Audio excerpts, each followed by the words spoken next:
Good evening and welcome to the February 26th School Committee meeting. This meeting is being recorded by Easthampton Media.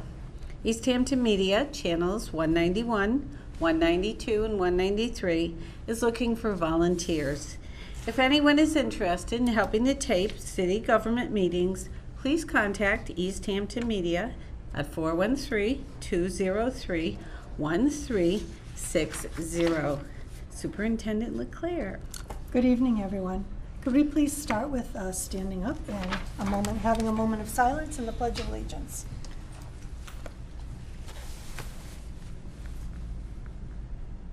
I pledge allegiance to the flag of the United States of America and to the republic for which it stands, one nation, under God, indivisible, with liberty and justice for all.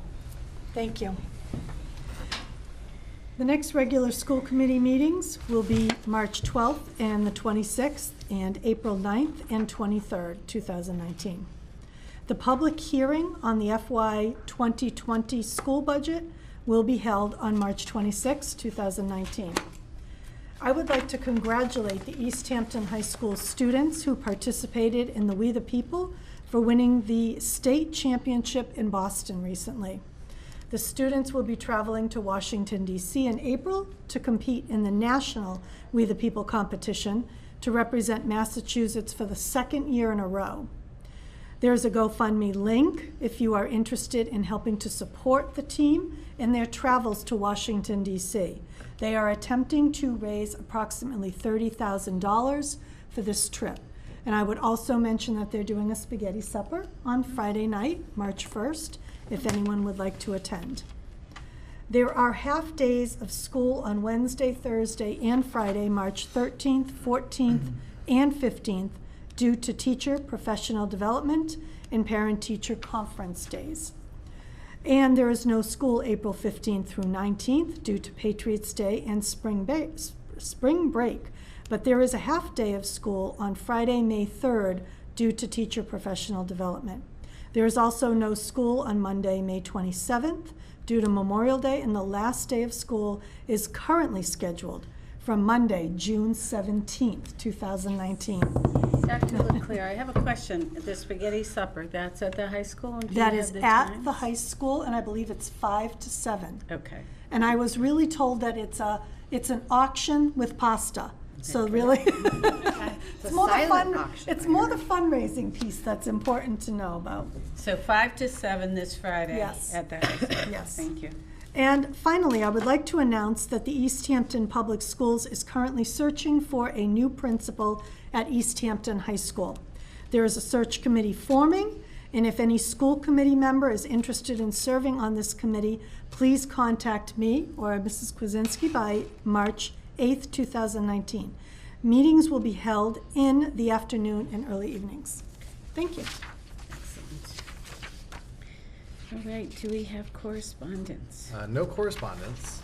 Okay, do we have gifts? We have a nice long list of gifts. So I'm going to read the gifts together, but I will move to accept with gratitude and appreciation the following gifts. This first list was donated to EHS for the educators visiting during our NEASC visit that's upcoming. So from Ray Thompson, head brewer at Harpoon, for the donation of items for gift bags. Chuck Connor from Taylor Real Estate for the donation of $25 towards the purchase of items for gift bags. Robert Cannon from Cannon Real Estate for $50 donation towards the purchase of items for gift bags. Delcy Bean IV from Paragoose. I've never had to say that business name out loud before. Paragus. For the donation of items for gift bags. Heidi Rodemaker from Holyoke Community College for the donation of items for gift bags. The Easthampton Chamber of Commerce for the donation of items for gift bags. And the Polish National Credit Union for the donation of items for gift bags. Then we have some different things as well, which I'm also making a motion to accept with gratitude and appreciation. From Mr. Carl Berger, a bequest in his will for $25,000 to the City of Easthampton to support annual scholarship for a deserving graduating senior at Easthampton High School, designated by the administration of the high school, who intends to study nursing and enter the nursing profession, to be known as the Carl W. Berger Nursing Scholarship Fund. Then in addition to that, from the Stanley J. Nachik 1998 Charitable Remainder Trust for the donation of $10 to the Joseph and Mary Nachik Scholarship Fund, the Easthampton High School, to be used for scholarships. Oh, that's quite the list. Do we have a second? I'll second that. Okay, all those in favor? Aye. Aye. Those are wonderful gifts. Yes, thank you. Very much. Wow. All right, and now is the time for public speak. Is there anyone who would like to come forward and say anything? All righty. You're not yet. You're more important than the public. Our student representative is not here tonight, so we're going to skip that part and go on to subcommittee reports. Can we start with finance? Yeah, the Finance Subcommittee has met now twice. We have started to delve into reviewing numbers that are coming from Dr. Claire's leadership team for the different components of our school district. I don't think we need to go into the details at this point, but we are starting to look at those and review them and discuss them as they sort of build up towards the overall budget that then will be brought forward to the school committee March 26th. Thank you. Okay, excellent. Shannon, do you want to give us a policy review update? Sure. We met on the 22nd of January. The meeting minutes are attached. Do we vote to accept those or no? At the end, though, right? No, we Yeah. can do them now. No, you should have. Okay. I would do those first. Okay. You making a motion? Yes, I'd like to make a motion to accept the minutes from our January 22nd meeting. I'll second that. Any discussion? All those in favor? Sure. Okay. Okay, to go through some of the changes that we made and do some first readings here. ACE, which is attached here, it's for information purposes only. This was accepted on October 23rd, 2018. What we didn't do at the time was delete ACB and ACBR, and I would like to make a motion to do that now. Those two items that are in here are either discontinued or it's actually a policy. It's not a policy, it's a procedure. So we'd like to delete Do those. we have a second? I'll second that. Okay. Okay. Do we have any discussion? All those in favor? Aye. Aye. For our first reading, we have the IJNDD policy, which is our social media policy. We actually completely revamped this and made some changes in accordance with the MASC version. I'm not sure if you guys want me to go through all the changes. They're highlighted in yellow. We discussed it with our current technology department, as well as other administration. So I'm not sure if anybody has any questions or if you want me to go through that. Should I just read it out loud for? These are all the changes. The changes that were made are highlighted in yellow and or crossed off. Right. Yes. Okay. This First is reading, though, actually- do we read it out loud? No, you don't need to read it out loud. It's been, we actually put it on the table on 9/11/2018. However, there was some questions on it and we're just bringing it back now with the highlighted items. Right. And so these are the ones that went to the AG's office for approval? This one did not have to go to It's the not Attorney social General's media. office, Okay. no. Okay, all right. Yeah, I think we're great. So I would like to make a motion to accept the changes made on IJNDD. I'll second that. Okay, any discussion? All those in favor? Aye. Okay, the next one on the agenda is JFABF, which is Opportunities for Children in Foster Care. This is not a policy that we currently have in our manual. This is something that we propose to accept the MASC version as it was written.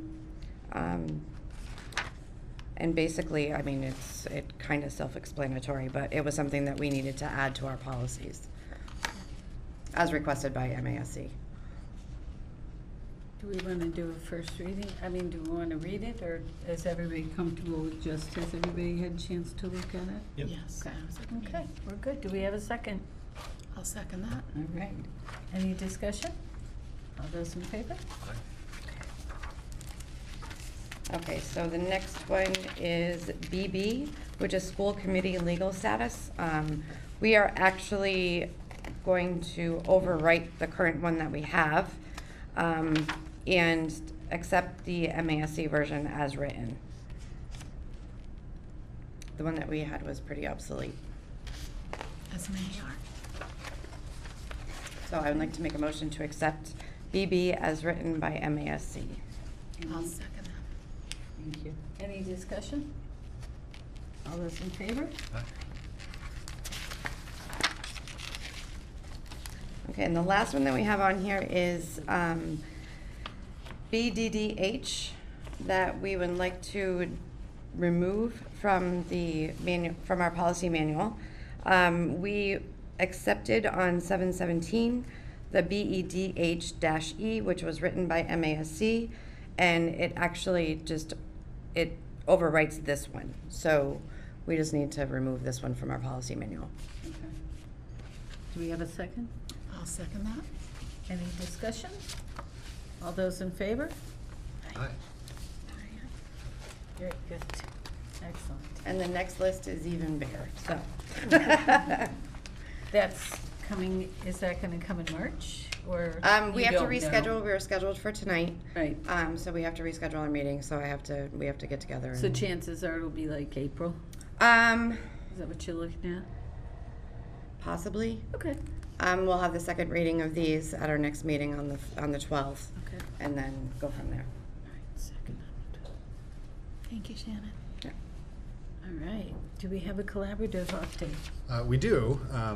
So I was going to give this update last time, but obviously we had to reschedule our meeting. So I'm not quite as prepared as I maybe oftentimes am. But I always like to come back and tell you about the presenter that we had at our meeting, and this time was especially special because we were presented to by Chris Taggart, who's the director of Collaborative's after-school programs.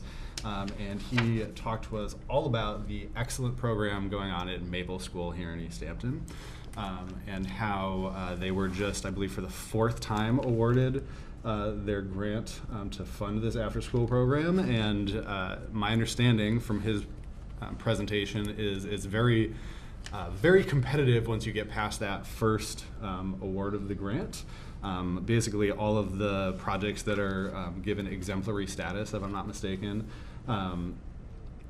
kind of compete against each other in future rounds. And like I said, this is now the 4th time that we've been awarded funding for this particular program, which I thought was pretty remarkable considering how difficult it can be. So props to Maple School and all the great work you're doing over there, and all the other great after-school programs in Easthampton that are happening as well.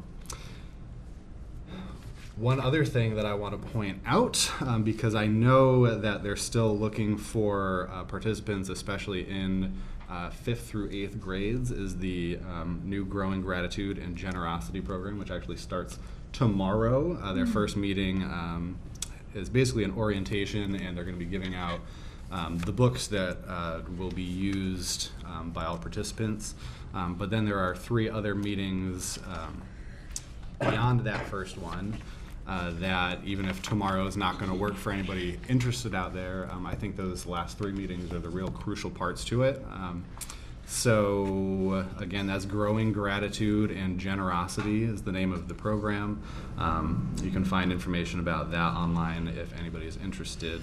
I believe that the younger grades are all pretty well filled up for that program at this point. I think they've gotten some really good response. One thing I've mentioned in the past is that the collaborative is sort of making note of the fact that we have a lot of new elected officials this year. So they've been working on informing them. They hosted a legislative breakfast earlier this month which one attendee told me was the best legislative breakfast they've ever been to. I think because it was organized not unlike a lesson, which I think a lot of times at a legislative breakfast you just have folks come up and speak at the front of a room, but they made it much more engaging than that, and sat mixed groups together, the legislative staff and superintendents that were there, and other folks. So it was a really, really well put together event. And I guess the last thing I will say, just because it's come up in some of our conversations previously, they have a lot of projects that they're working on, but one that's at the forefront of new services they're trying to put together is some research they're doing into offering translation services to the districts, which I know has been something that can sometimes be difficult to pay for when you have a lot of things that need to be translated, especially in different languages that you might not have staff in district to support. So that's something that they're putting together that I think can be really good for a lot of us. So our next meeting will be at the end of March, and I'll tell you about it then. Do they have a plan for when they're going to be able to start providing that? I think that this is, so like I said, they're sort of doing their research into it. I think they're at the very ground stages of it. Very beginning. Okay. But they move, they move quick there. They get a lot done. So we'll see. I'll keep you updated. Very exciting.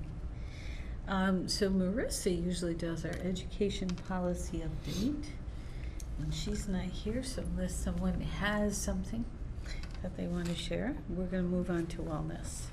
I think the only thing I would actually, can I just throw something in there? So there is a lot of discussion happening right now about the foundation budget at the state level. And obviously that affects our schools extremely, and the funding that we get from the state. And so I think it's a really critical time for everybody to be thinking about, as parents, as community members, to be calling the representatives and saying that they really absolutely must find a solution this year in this session to fix the foundation budget. This is a critical time for people to be speaking out in support of schools and making it sure that we cannot accept another year where it's postponed and not accepted.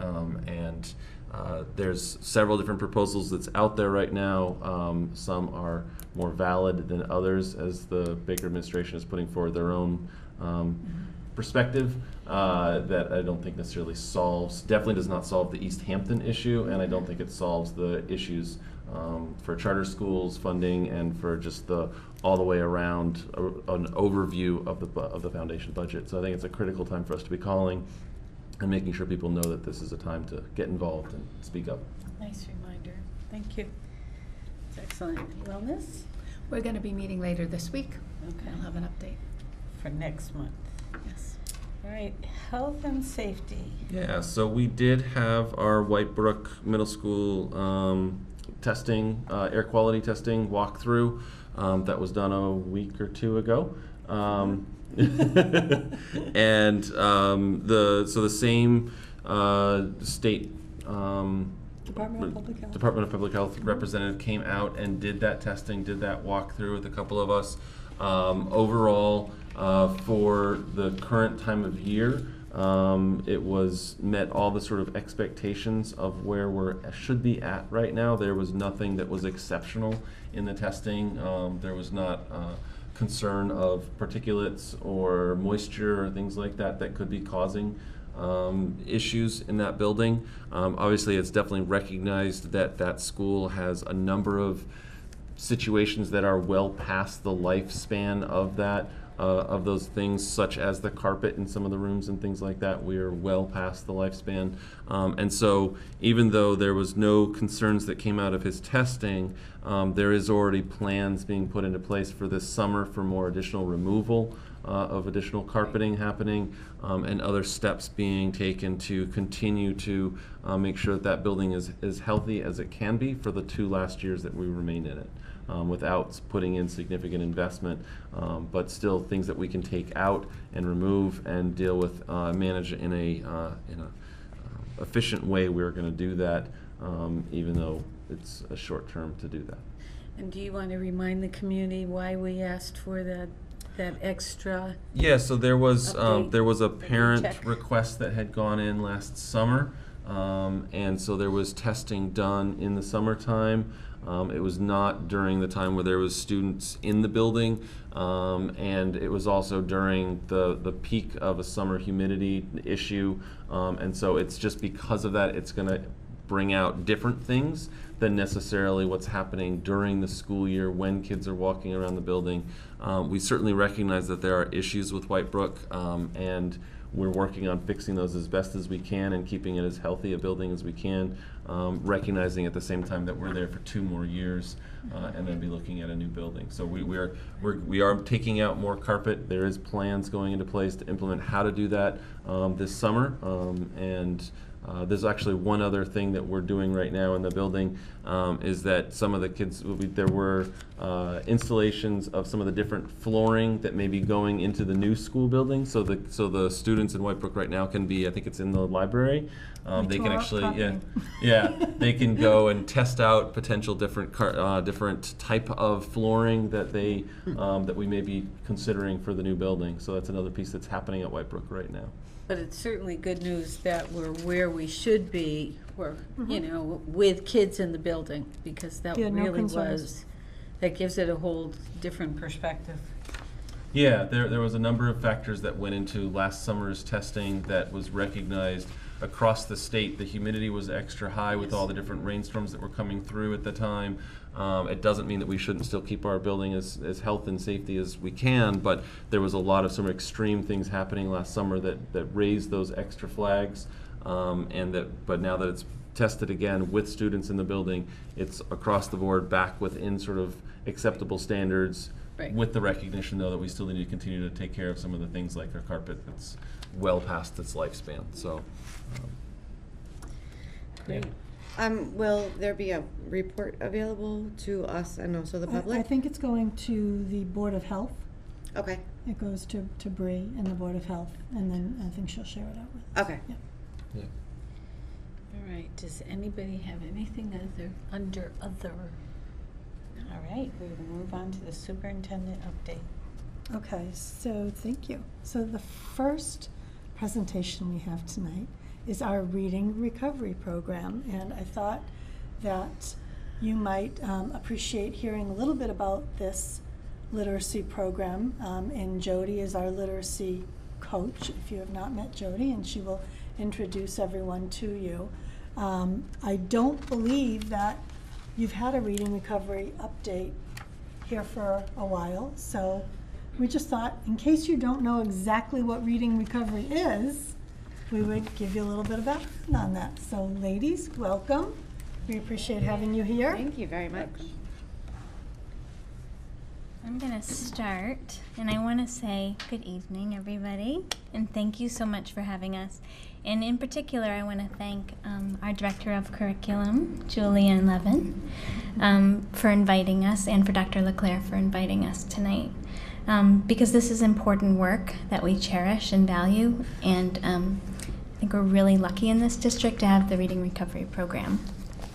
So I'm going to start by kind of laying out a little bit of what our literacy instruction looks like in our schools. And so you're going to see a 3-tiered model, which may be new to you or not. Tier 1 is the whole community. Tier 2 is part of the community, and Tier 3 is a smaller portion of the community. So at the Tier 1 for all learners in Easthampton at the elementary schools, the core literacy programming comes from the Center for the Collaborative Classroom, and we use 3 programs, Being a Reader, which addresses literacy K-2, and for K-4, we use Making Meaning, which is a comprehension-focused program, and Being a Writer, which is a writing-centered program. For some of the students who need extra support, we have tutoring. We have supplemental and flexible small group instruction. And we have Reading Recovery, which is what we're here to talk about tonight. So Reading Recovery is a general education supplemental program. And the Tier 3 is the specially designed instruction for students in our special ed program. So I wanted to take a moment just to kind of go over what is reading recovery. Reading recovery is a short-term intervention for students in grade 1 who are at the lowest achievement in literacy learning. From kindergarten, we're conscious of students who are struggling. We have lots of formative assessment data that helps us make decisions in the earliest weeks of grade 1. Those students are selected for reading recovery. At the 3 schools, there's only 4 students selected for the first round of reading recovery. So 12 students receive reading recovery in the first round of instruction. The students in that round receive 30 minutes of daily instruction, one-on-one, with a reading specialist and a reading recovery trained teacher. The students receive between 12 and 20 weeks of instruction to accelerate their reading progress. And the goal is for students to develop efficient reading and writing strategies so that they can work within the average range of class performance.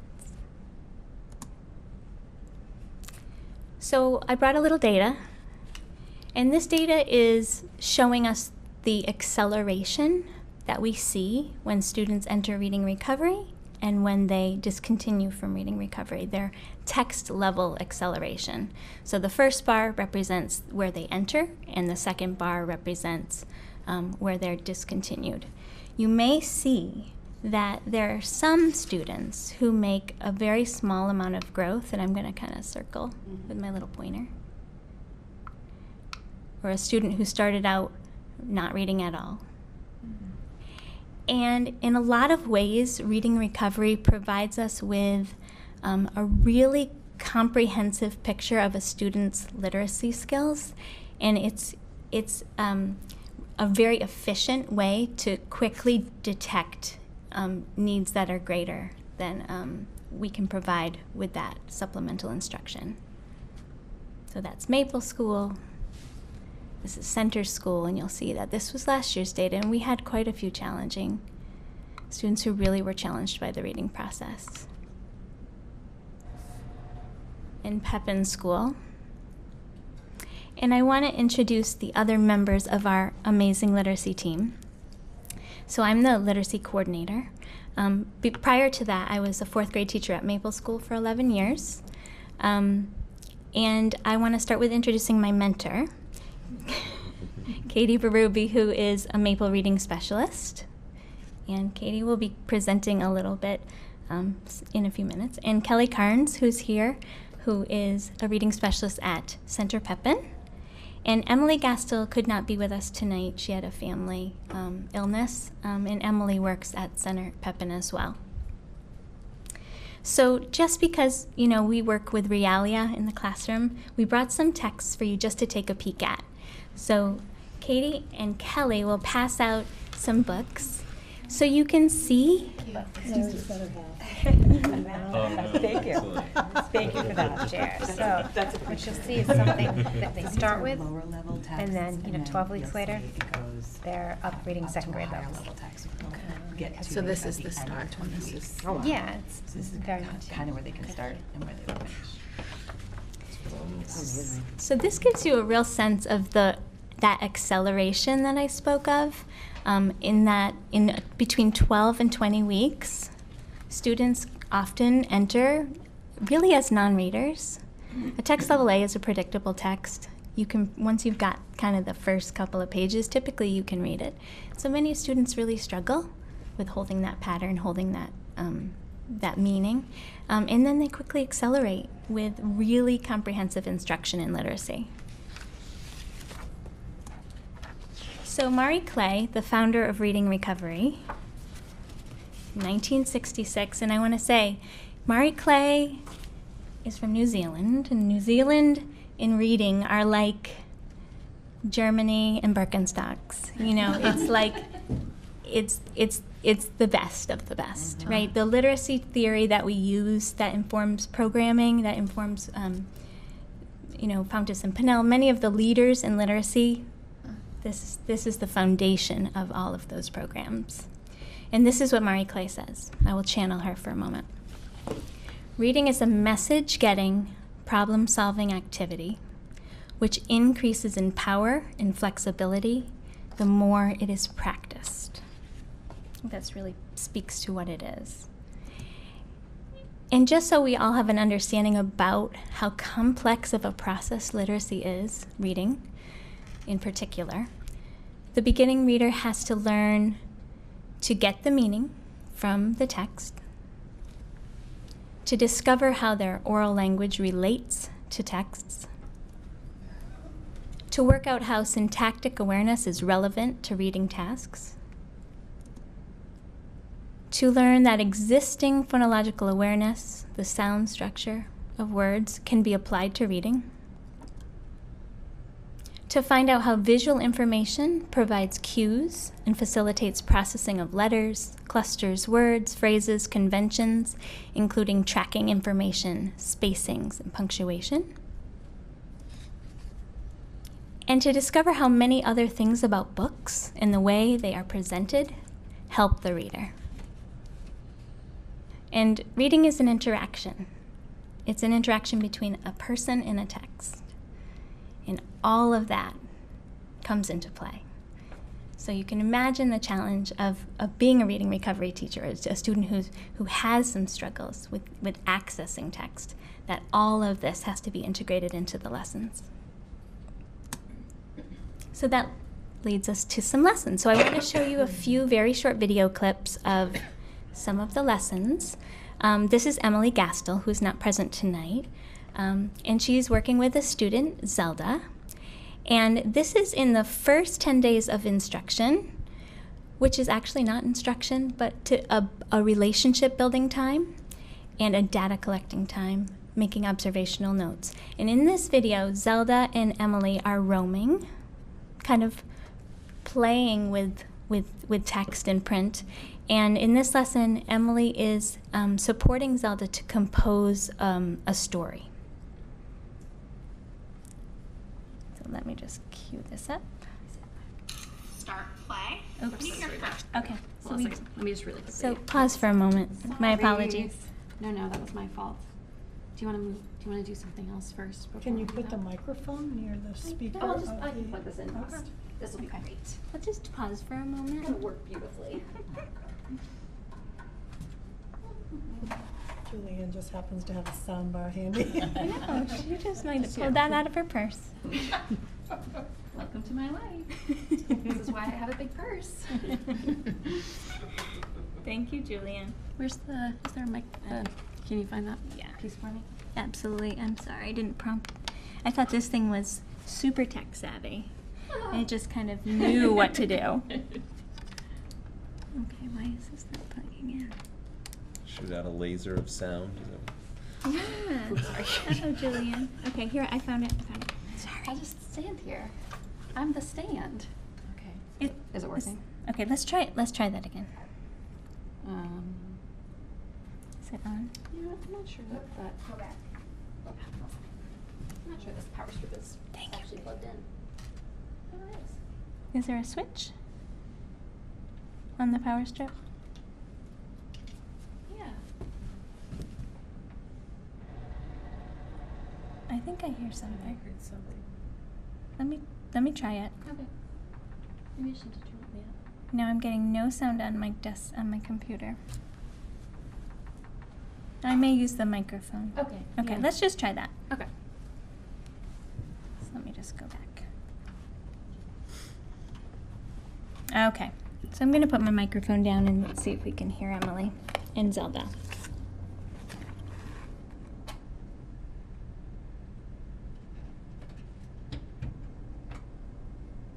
Uh-oh, Julian. No, it's not doing... Oh, hello. So many complexities. This is like reading process. And let me just... Oh, my goodness. Start play. What do you hear first?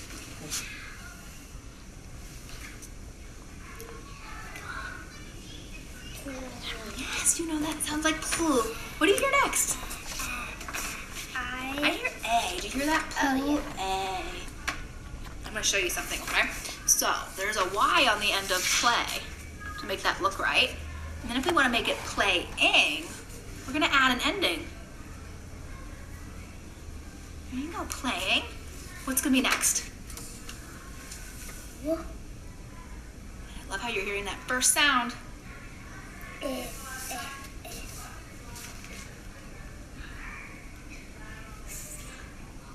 What do you hear last? Do you hear anything? It sounds a little bit like S. Let me show you. Listen to me. With. What do you hear at the end? With. Can you? It sounds like V, but it's a little bit different. It's not V. It's V. Can you stick your tongue out in front of your teeth? You hear that noise? With. Can I show you how to make it?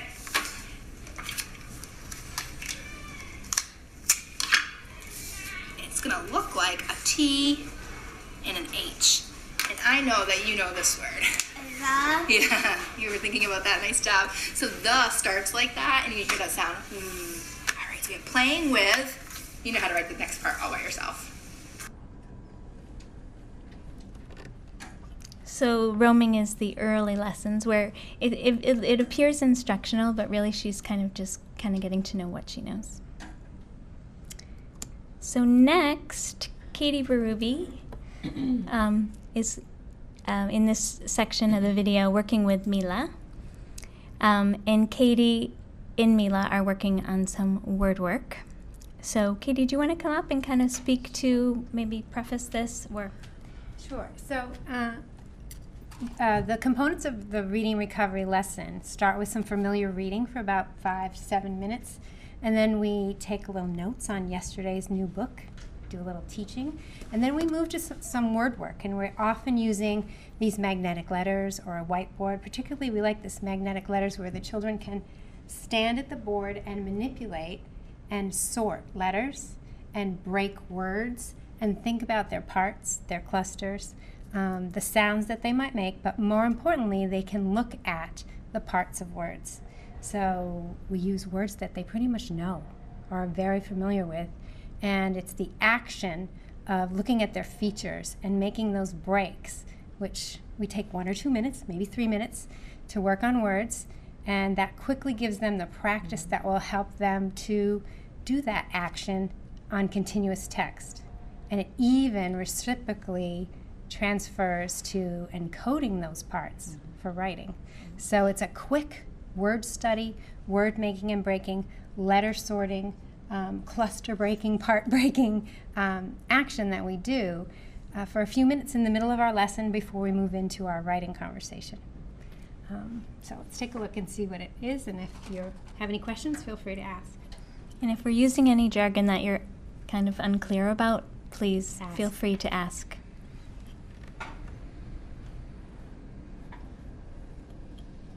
Let's see what we're talking about. That's your friend. We'll talk about that after we go down. P. Thank you, Mila. I love the way you checked on yourself. You sure know the bed to check out your B's and D's. And I love the way you wrote a Q to check out if it was a P or a Q. Those are things you know to help you. We're going to do 3 things today. We pulled down the letters onto the line. And today we're going to compare some words in this section.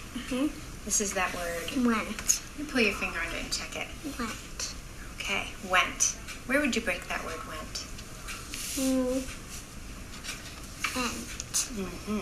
Now went looks like Sent. Yeah. Let's hear how they look the same and sound the same. Went. Sent. Now watch me change the beginning. I can make sent into a new word by changing the beginning. Spent. Were you right? Do you see how I broke off the beginning to change it? Sent. Spent.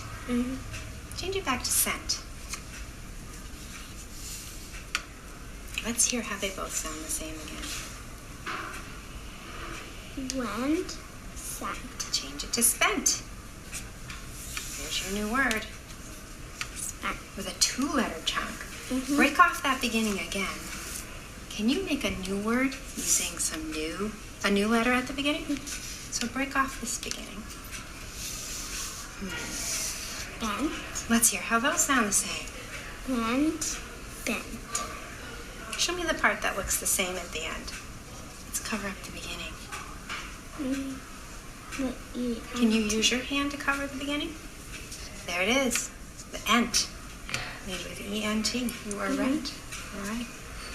Now we're going to change our thinking. So, Amila is a student who happened to discontinue successfully today.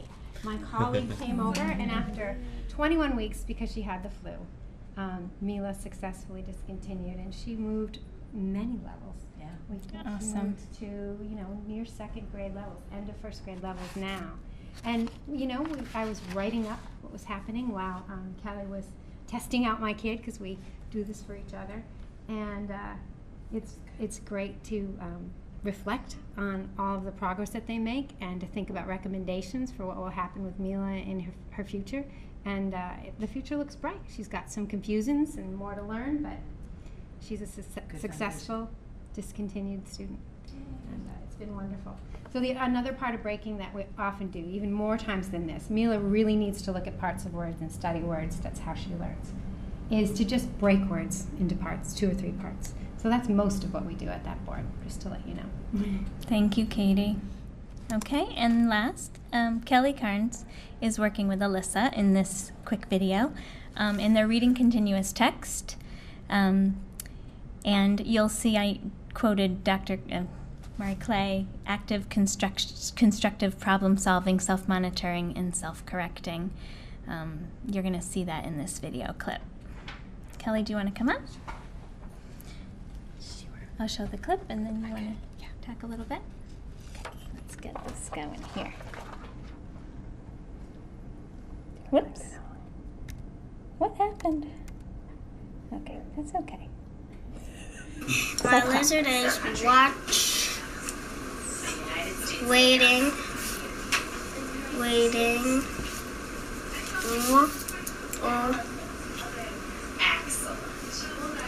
That word is always. Always looking at me.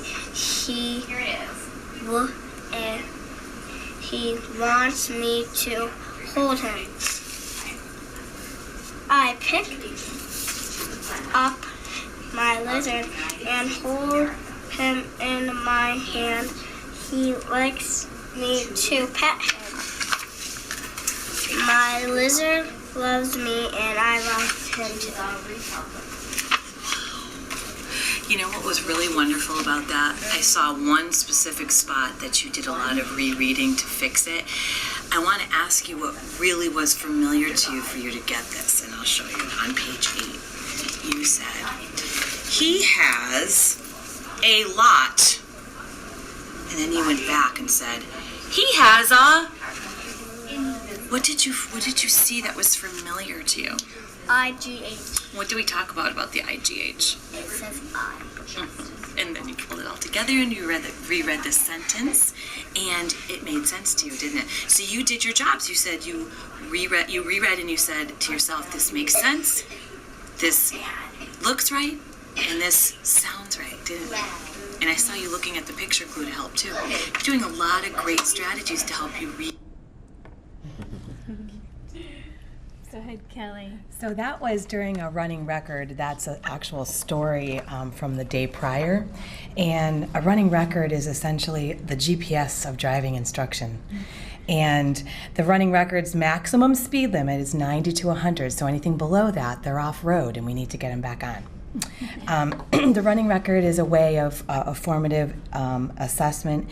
It's an ongoing curriculum-based, and what it does is the student will read the book, and we observe and we make the checks for errors, we check for self-corrections, we're looking at the strategies, how are they self-monitoring, what are they looking at to fix it themselves, and then we sort of pause, and if they can't get a word, we give it to them at that point. There's going to be a lot of other times where they can actually work through the book and sort of understand what they missed. But there's only a couple points that we talk about so they can feel that success, know they did the right thing, and then what they can work on next. So that's what a running record helps us do. And again, it's the GPS to drive our instructions for the next steps. Thank you, Kelley. And then kind of just sum it up. One of the most exciting things is that successful discontinue when a student has progressed. And we got a nice anecdote from a parent, Tracy Drosdale, and this is Taryn, her daughter, with Emily, who came to Maple to discontinue Taryn. And, Tracy just sang the praises of the program and really the relationship that Taryn formed with Katie through those weeks of instruction to get her to a point where she became a reader. She felt like she was a reader. And so just play a quick portion of this video for you.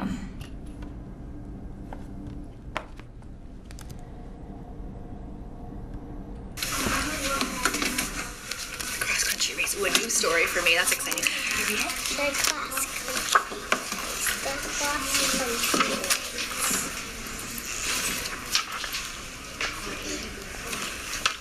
Mrs. Hill said to her class, I'm going to take you for a long run every day, then you will be ready for our cross-country race. Come on, let's warm up before we start.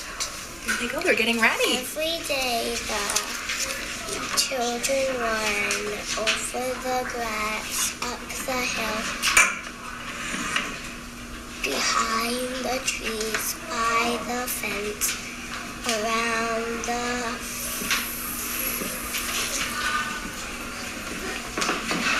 I'm looking for it. There you go. Good job using your picture clues. What do you see after that? past Here you go. school, Nice job. around the playground, and all the way back to the stop. Ooh, that seems like a lot of running, doesn't it? Yeah. So it's exciting to see a student grow.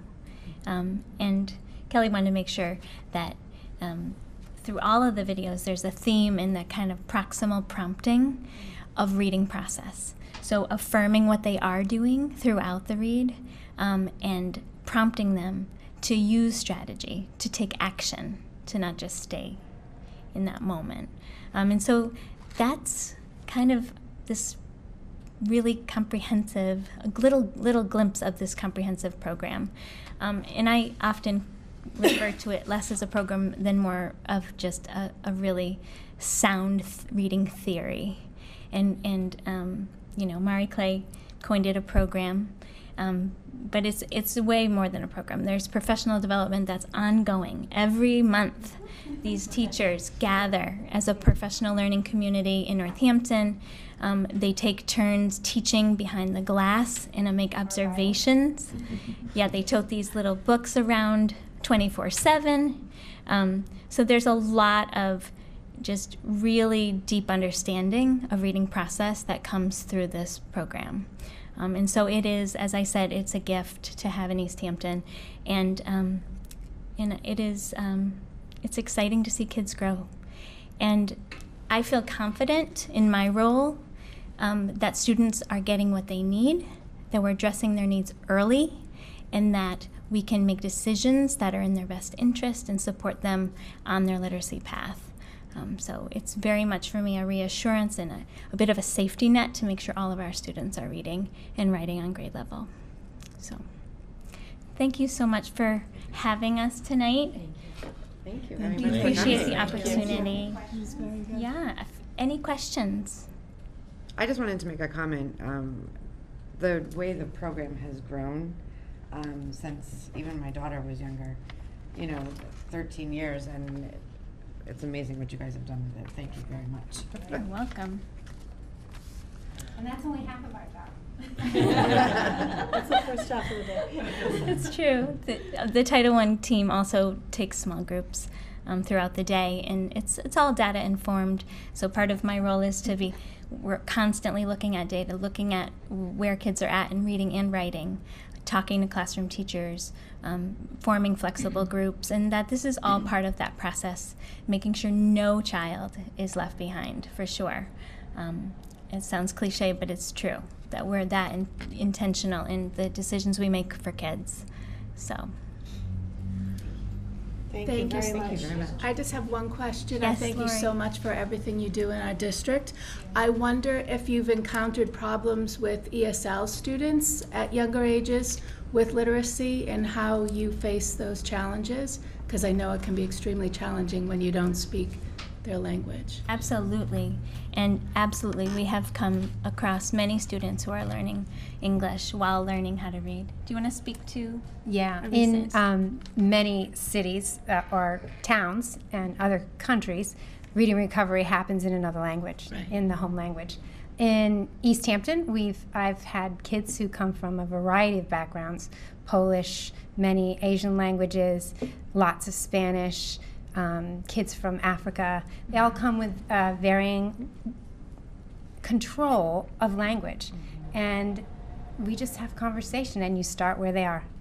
We have ways of measuring where they are. We have the record of oral language and many other WIDA and ELL kinds of measures that we use, and we work pretty collaboratively with the ELL teachers, and we do reading recovery for kids who have pretty low language, but we just make those texts accessible for them. And they write. So whatever they can say, we write. So the two help each other. So yeah, we take those kids. They're our favorites. And honestly, in my experience, I've seen this tremendous acceleration from ELL students, which is really affirming that the language is being learned, and that there's nothing else getting in the way but gaining a new language. And that one-on-one helps that. Yeah, and again, it's a lot about the relationship building and the comfort and the intimacy of the lessons that allow students to really grow and develop. So thank you again. Thank you. Very exciting. Thank you very much, ladies. And Julianne is just going to speak for, I think, 2 minutes now on the turnaround plan at Center Pepin. And she's going to tell you what that is and kind of give you a breakdown of timelines for that. Yep. It's not the hokey pokey. We can't just turn ourselves around. Sorry. I was going to say it's late, but it's not even that late. Hi, beautiful people. How are you? I've missed you. So the turnaround plan, you may have heard of it. So we get the designation of being a turnaround school for Center School this year. And that designation is due to a norm referenced measure in our accountability data. The norm reference measure is our percentile, so meaning that we are compared to the other like schools in the Commonwealth that address the same grade range that we address or that we have at Center, and compared to those other schools, how are we performing? And so we were Center was measuring below the 10th percentile from last year's accountability data, which then tags us by the state to be a district or a school in need of intervention. That intervention comes from a DESE department called the Statewide System of Support, so SSOS, because everything from DESE has an acronym. So we now have the SSOS team, who's a group of just highly intelligent consultants who come to us and give us support for this process of what they call writing a turnaround plan. The turnaround plan addresses 4 practices, and they've identified through research that these are the 4 practices schools have to really focus in on in order to turn around their student achievement. The first turnaround practice, I brought a cheat sheet, I haven't memorized them yet. Get back to me in a couple of weeks. The first turnaround practice is leadership, shared responsibility, and professional collaboration.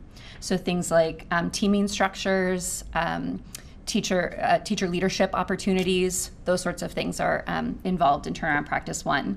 So some things we're doing, for instance, we're starting a data team at Center and Pepin so that we can have a more formal structure of looking at all the data that comes through.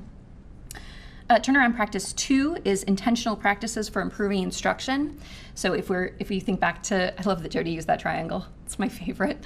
So if you think back to her triangle, this turnaround practice 2 is really about tier 1 instruction. What are the clearly defined best instructional practices that are used for the entire community? So that's turnaround practice 2. We're doing a lot of interesting things on that one. Turnaround practice 3 is providing student-specific supports and instruction.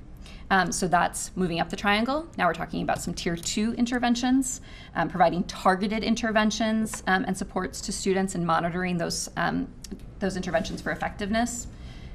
Using data to identify both academic and non-academic needs of, again, just that tier 2, that smaller chunk of students. And then turnaround practice 4 is school culture and climate, which you may know about. I feel like that one stands on its own. A positive culture and climate with clear social emotional supports, clear behavioral expectations, that really makes the difference for some districts in turning around their school. So we've convened a turnaround team, which is made up of the Center Pepin staff and administration and the SSOS consultants that we're working with. And we are writing our turnaround plan in what things we're going to change at Center and Pepin under each of those 4 turnaround practices. Once we have that plan together, we'll submit it to the state to hopefully receive the turnaround grant. And the turnaround grant is then the money we use to actually implement those changes that we've written into the turnaround plan. The turnaround plan will be done at the end of April, and so I'm imagining we'll probably come back and present it to you in May. If that's okay with you guys.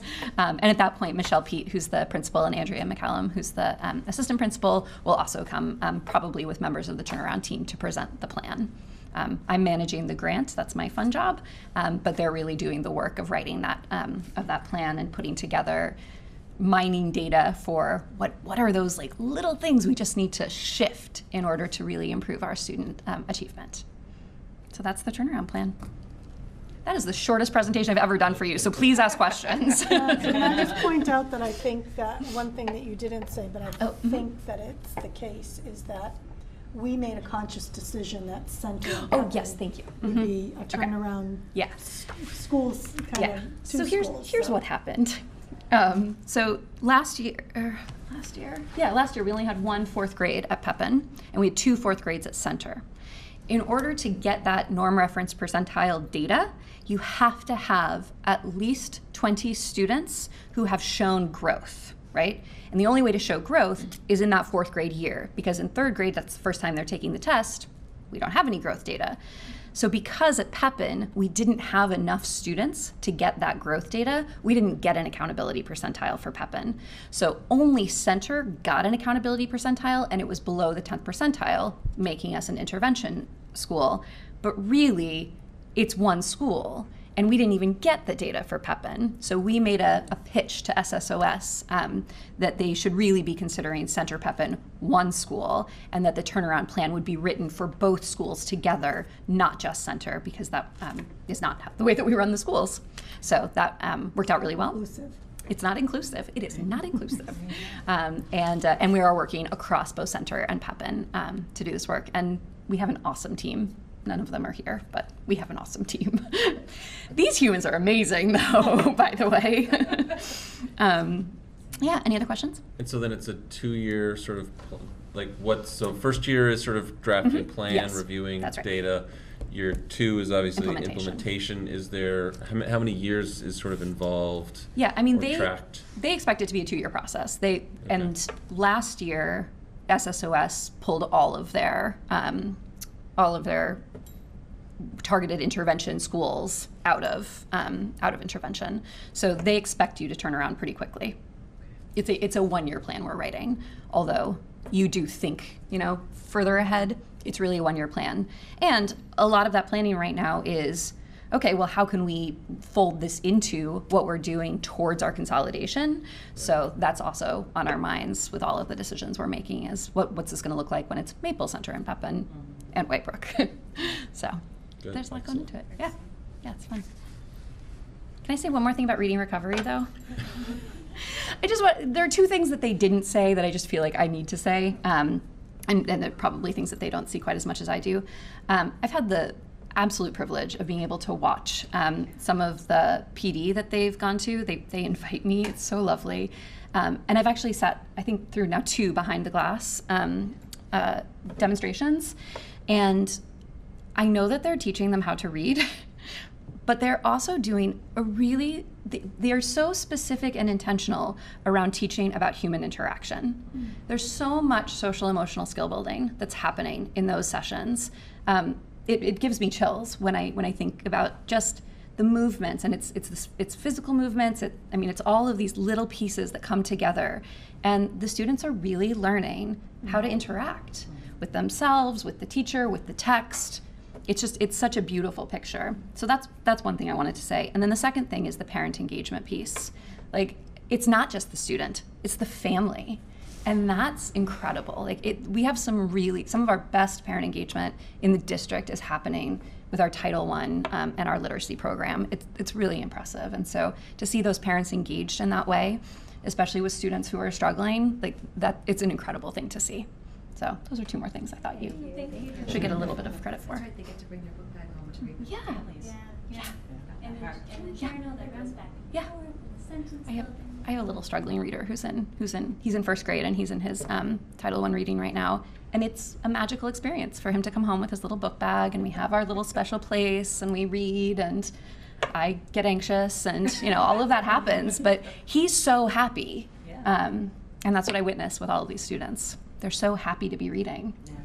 Well, let me just add to that too, because I think that there's the first step of bringing them up to the average reader, but really the acceleration that you guys are doing there is phenomenal. And seeing that then build over multiple years as a parent is exceptional. The struggle with the lazy pig, and then going on within a couple of years for my own child to then be reading books that are 700 pages long. Exactly. That would not have happened, and no pictures. That would not have happened without not only this program, but you specifically. The love and support that you guys are providing to our students in our district is phenomenal, and I can't thank you enough for the great work that you guys are doing. And again, I really want to say also what you pointed on. It's not just reading. It touches so much more, and is such a special place that allows the student to learn that interaction with teachers, with interactions with sort of how to learn. It goes beyond just the reading pieces in so many ways that I don't think we can even say how many different ways it touches beyond that. And so just thank you. We've also done family literacy nights too, to show parents what it looks like to read, and how to sort of demonstrate and model for parents on how to bring it back home to sort of share a story together and what that would look like. Those are like the most heartwarming nights. So I love those nights. That was really good. Yeah. Well, thank you. Well, Very and much. thank all of you for supporting us in what we are doing as well. So I'm thank assuming you you. want your books back. Oh yeah. I want to read it. Thank you. This has such a happy ending. Don't The they? swimming lesson. Don't Yes. They're so uplifting. That's the joy. Your readers have passed that joy. Okay, so I have just a few things to discuss, and the next thing on the list that I'd like to discuss is the We the People Legal Studies course request. And at our last regular scheduled meeting, you received the program of studies from Mr. Burke, which we're voting on later tonight. But since that time, the students, that group of students went out and won that We the People contest. And so the challenge that we were presented with is, what do those students enroll in for a course this semester as they prep for the We the People competition this semester? And last year, it's my understanding that they went into an independent study course, which was a 2-credit course. And they could do that again this year. However, the request was made by Mrs. Brown, and Mr. Burke is in total support of this, that we bring back a course that was taken out of the program of studies a few years ago called Legal Studies. It is a 4-credit course, so it's a higher credit course. The workload is expected to be more intense, and it really is a We the People Part 2 course. And so they have structured the description and the expectation under it that the course would only run in the it would remain in the program of studies if you vote for it to remain there or be put back in there. But it would only run if the We the People students won the state championship again.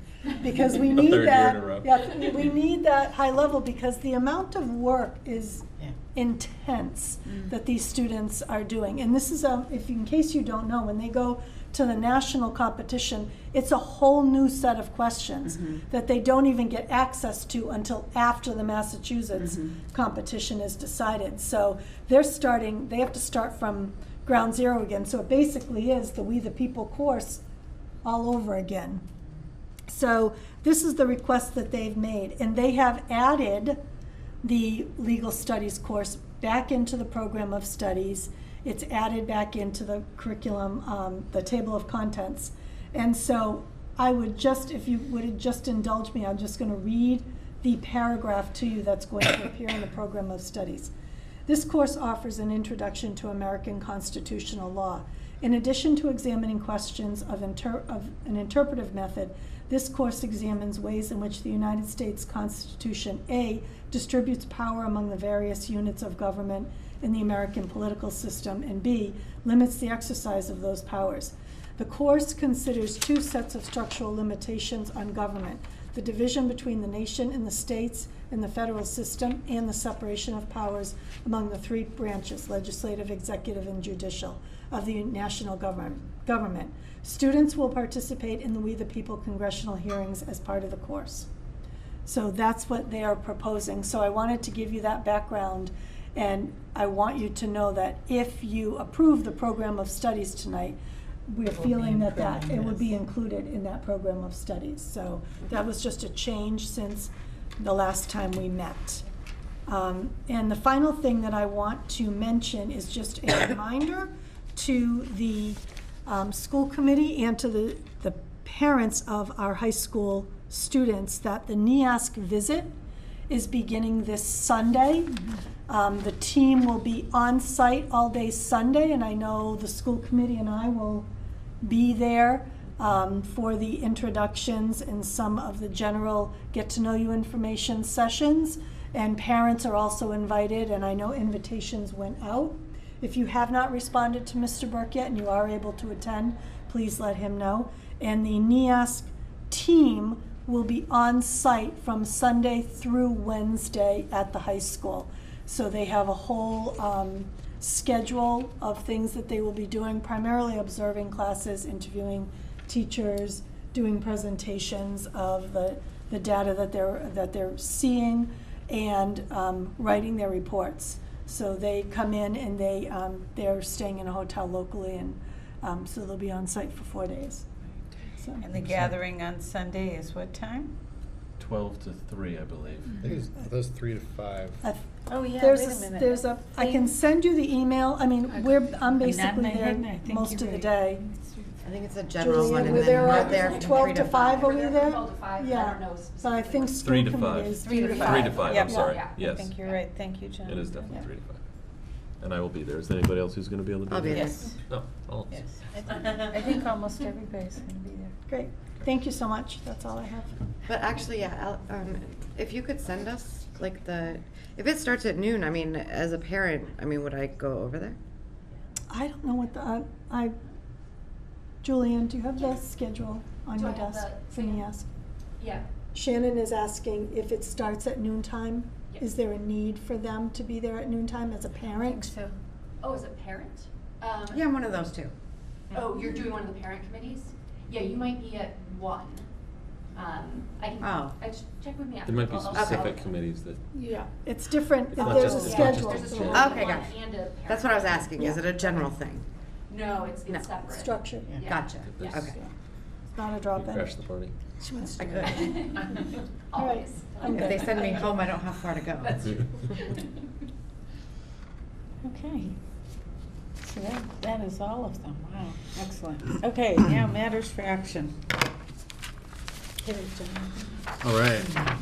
So I would like to move to approve school payroll dated January 31st, 2019 in the amount of $518,254.78. We have a second? Okay, all those in favor?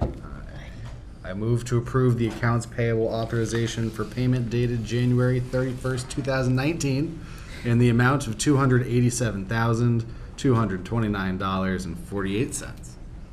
I'll second that. Okay, all those in favor? I move we approve the school payroll dated February 14th, 2019 in the amount of $521,956.63. I'll second that. All those in favor? Aye. I move we approve the accounts payable authorization for payment dated February 14th, 2019 in the amount of $232,356.84. Go ahead. I'll second that. Excellent. All those in favor? Aye. I move we approve the regular session school committee meeting minutes dated January 22nd, 2019. I'll second that. Okay, any discussion? All those in favor? And now things get changed up a little bit. So I am going to, well, do we want to say what it is first before I move to approve? Well, okay, hold on. So we're moving into out-of-state field trip requests. We have one headed to New York City. It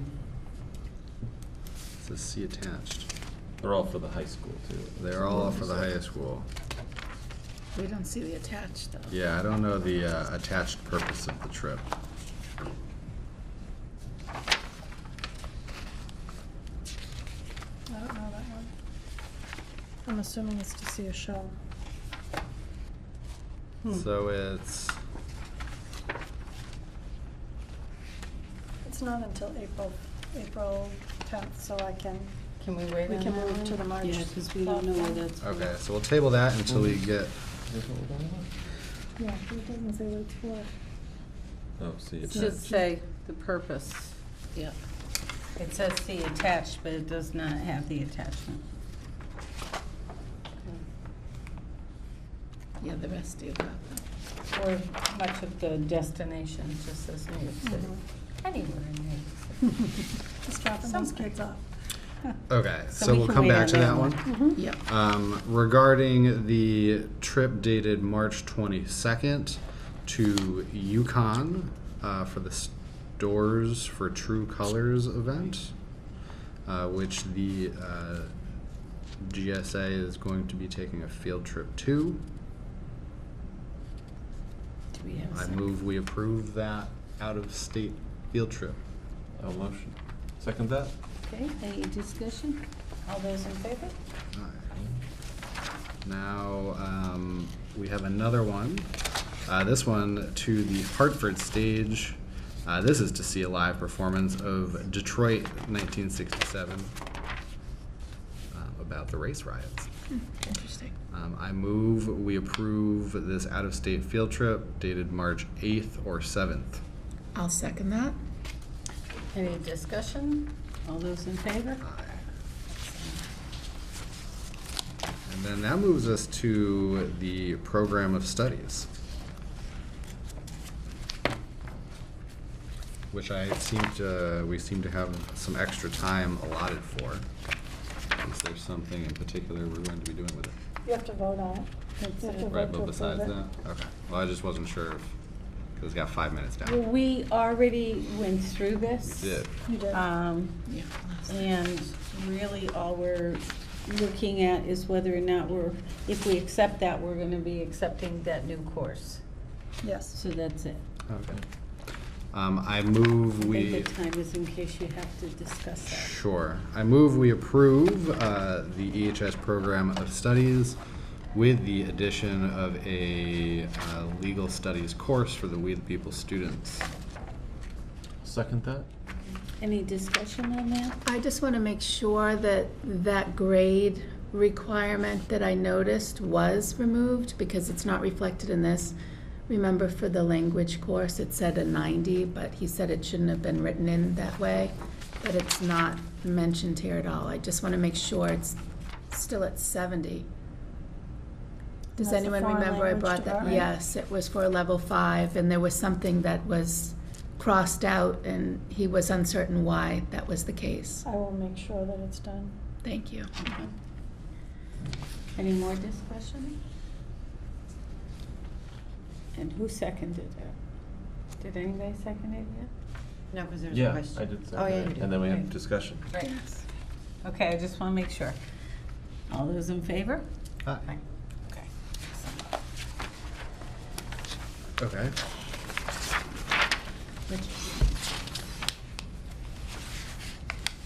Oh, and then we have, School choice or the budget There's no paperwork. I don't see the school choice. I don't either. All right, so we're going to cross that one out. Okay, so regarding a budget transfer. It's behind the program of studies. So this is something that we talked about at our subcommittee meeting. This is for a transfer from the special ed teacher salary line to the classroom teacher salary line in the amount of $101,757. I move we approve this request to correct the misclassification. I'll second that. Any discussion? All those in favor? Aye.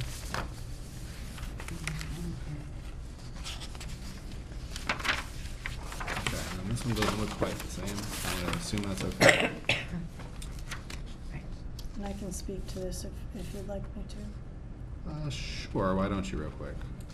So the budget transfer request regarding the meals account is related to the fact that we have carried a large balance forward from last year to this year of unpaid school meals. That is the downside of not letting any child go hungry. And so there are many families that have large balances. Some of those families have left the district and there's no way to recoup the funds. We've done, Dale and the food service department has spent the first half of this school year doing an exhaustive amount of work to reduce the amount of money, which was, I think, over $30,000 when we started the process. They've sent notices out to people. They've made phone calls to people.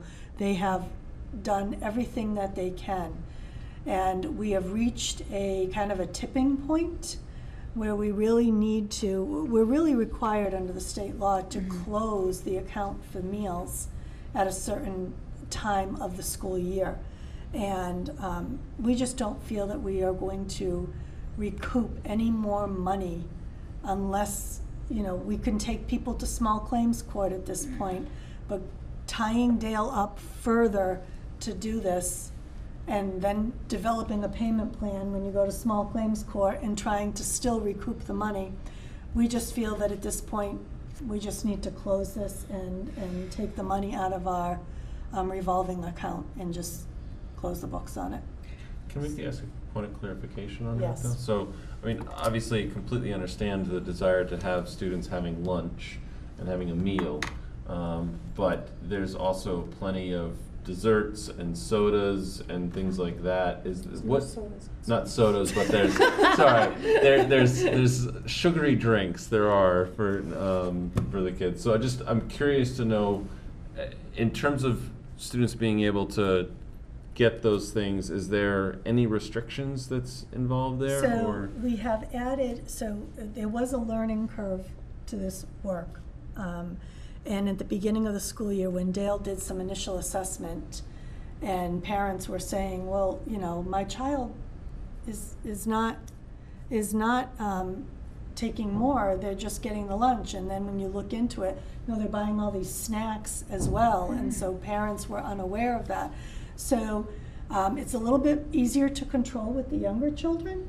At the middle school, there was more free reign for students to buy all kind of a la carte kind of things, and their bills were really going up. So it has been curtailed at the middle school, where students really have to go through the regular lunch line first. And then if they're not allowed to get snacks, if they have a balance, they're not allowed to buy any of the a la carte items. So we've curtailed it there. The challenge at the high school is we have more of a food court atmosphere, so the kids don't go through the line until they've kind of made their selections in the food court. And so that is a little bit harder to manage unless you have someone like the food police standing at the cashier's counter. And a lot of the lunch ladies really don't want to have that role, standing there saying, you can't have that and you can't have that. Well, what are they going to do at that point? Put it back? So it is more of a challenge, but we have tried to creatively think of students can't get their diploma unless they've paid off their lunch debt. They're not going to be able to purchase prom tickets unless they've paid off their lunch debt. So we're trying to have some stopgaps along the way at the high school rather than embarrass a student, at that moment after they've gone through the food court. So.